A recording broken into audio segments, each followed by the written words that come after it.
గారు పుట్టినరోజు సందర్భంగా మీరు ఏం చెప్పాలనుకుంటున్నారు అన్న? ఈరోజు మన తెలంగాణ మొత్తం ఒక వ్యక్తిని చూస్తురు అంటే అది రాజగోపాల్ రెడ్డి అని ప్రతి ఒక్క చిన్న పిల్లగాన్ని అడిగినా చెప్పే పరిస్థితి ఏర్పడ్డది.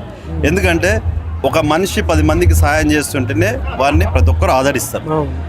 అది 10 మంది కాదు, తెలంగాణ రాష్ట్రమే ఆదరించే పరిస్థితి రాజగోపాల్ రెడ్డికి ఏర్పడ్డది.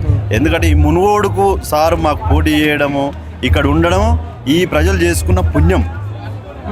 ఎందుకంటే ఒక పేద బిడ్డకు ఏమైనా అయిందంటే అండగా ఉంటాడనే ఒక ధైర్యం. ఒక పేద బిడ్డ చదువుకోవాలంటే ఒక MBBS ఒక IAS చదవాలంటే వాళ్ళకు ఆదరించడానికి ఆర్థిక సహాయం అందుకోవడంలో నెంబర్ 1. ఎందుకంటే మీరు చూస్తూనే ఉంటారు 10th క్లాస్లో పాస్ అయిన వాళ్ళకి ప్రోత్సాహాలు, మరిగూడెంలో ఒక స్కూలు అసలు ఏం ఫెసిలిటీస్ లేకపోతే ఎమ్మటి అక్కడ చేయించడం, 1.5 కోటి సొంత నిధులను కేటాయించి ఒక అభివృద్ధి కార్యక్రమాలు చేసిన ఏకైక వ్యక్తి రాజగోపాల్ రెడ్డి గారు.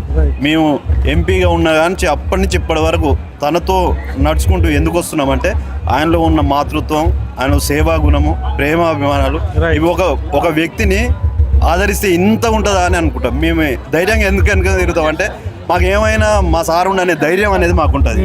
కాబట్టి అలాంటి వ్యక్తికి మీ PMR ఛానల్ తరఫున మా సార్కి హృదయపూర్వక జన్మదిన శుభాకాంక్షలు తెలియజేస్తున్నాం.